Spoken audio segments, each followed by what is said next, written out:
And then he spoke to him, and he found him to be a wise man, and he convinced him, and Yazid ibn Qais leaves the Khawarij. And then Ali put him in charge of certain areas. And then he spoke to the rest of them, and he asked them, what is your problem with the tahkim? They told him that the tahkim is for Allah. So he tells them, we didn't choose these two people so they can decide the affair. But we chose these two men so they can decide of what the book of Allah says on the affair, on the issue. So a lot of them were convinced by this. So a lot of them were convinced by what he said.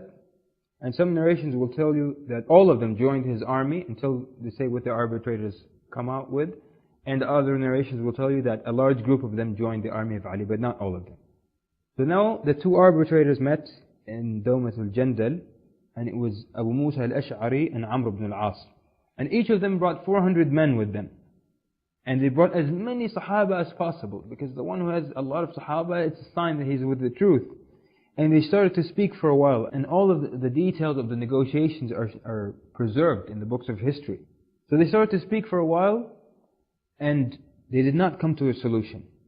So then in the end, Abu Musa al-Ash'ari tells Amr ibn al-As, you know that Iraq will never accept Muawiyah, and the Sham will never accept Ali.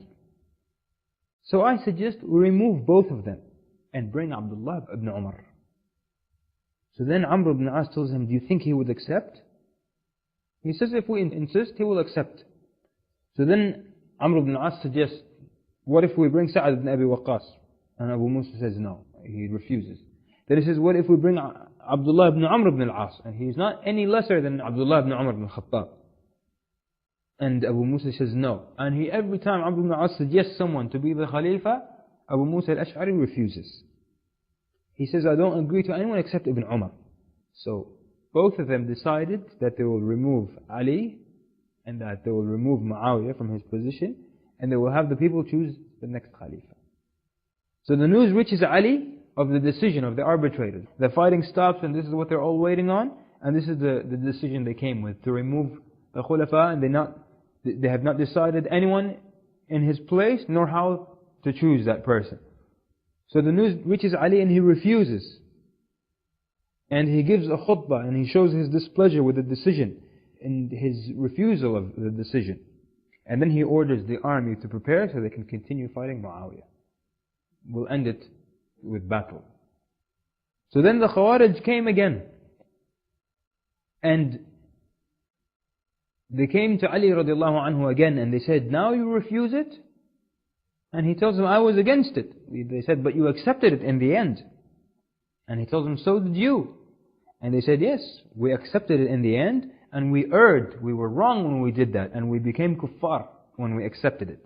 Because part of the Khawarij, part of their belief is that when you do a major sin, they believe that that takes you out of the fold of Islam. So they said, yes, we accepted the tahkim, and we erred and we did kufr. We made kufr when we accepted the tahkim. So we became Muslims again. We said, Ashhadu an la ilaha illallah, and became Muslims again. And now we want you to testify that you made kufr and enter into Islam again, and then we'll follow you, we'll pledge to you. So then he says, La wallahi, I will not testify against myself with kufr. And this is, the Muslim, this is something they never want for themselves. Why would you testify against yourself that you are kafir? So he refuses that. So they left, and they called him a kafir, and they left with 16,000 men. Ali radiallahu anhu sent Abdullah ibn Abbas to talk to them. And he describes that when he went to them, he found them to be devout worshippers of Allah. And this is one of the descriptions of the Prophet ﷺ about them, their salah, and how they pray. Abdullah ibn Abbas was amazed by how, he says, their foreheads were torn from prostrating to Allah.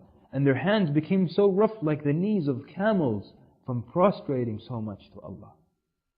So he debates with them, radiallahu anhu. The rest of the Khawarij left, and they went to Madain.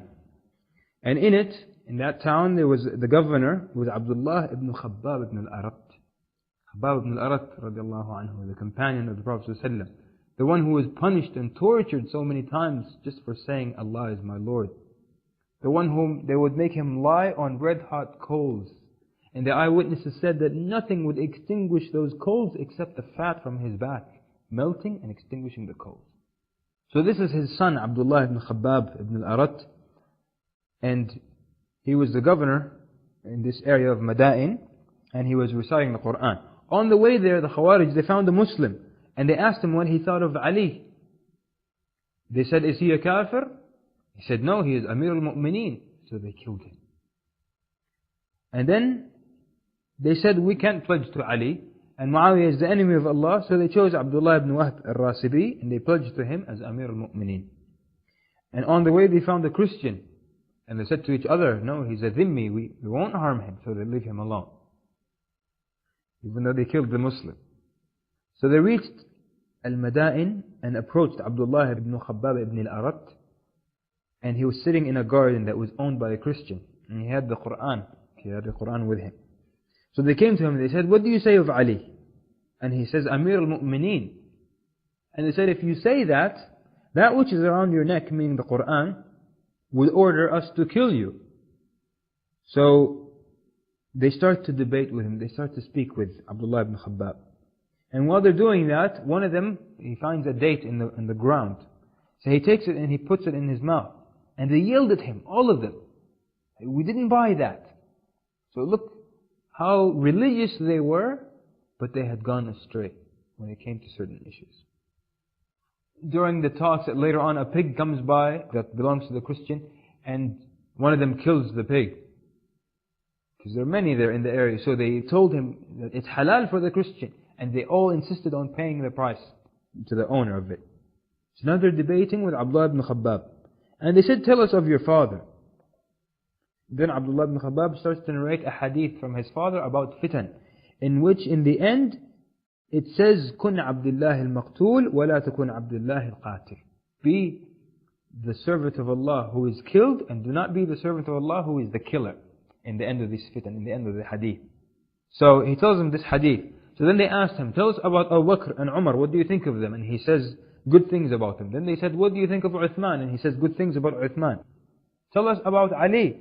And he says he is more knowledgeable in the book of Allah than you, and greater in wisdom.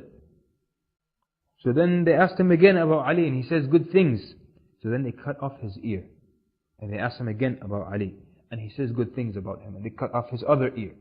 And they start cutting him off bit by bit until they killed him, radiallahu anhu. And then they went to his wife, and his wife was pregnant. And they asked her, what do you think of Ali? And she said good things about Ali, radiallahu anhu. And they killed her, and they tore open her stomach. So then they asked the owner of the garden to sell them one date palm, one tree. And he was afraid of them. So he told them, take it for free. And they said, no, we want to buy it. Because they're religious. So he tells them, how strange you are. This is the Christian who owns the meadow. How strange you are. You kill the likes of Abdullah ibn Khabbab, and you don't accept a palm tree from me? He was surprised. What kind of religiosity is this? You kill someone, a righteous man like that, and you don't want to accept a palm tree from me. You don't want to even take it by force, because you're religious. So then when the news of this reaches Ali, he says, now we should fight them. Because first when he let them go to Madain, the people were saying, why don't you fight them? And Ali tells them there is a difference between a people who wanted the truth but couldn't reach it, and there's a difference between people who know that they're on falsehood and they insist upon it. So he means that the Khawarij, they were actually seeking the truth, but they didn't get the truth. But Muawiyah radiallahu anhu knows he's wrong, and he insists upon fighting. This is what Ali is telling them. But now, when they killed Abdullah ibn Khabbab, he says, now we should fight them. Because now they're starting to wreak havoc in the lands.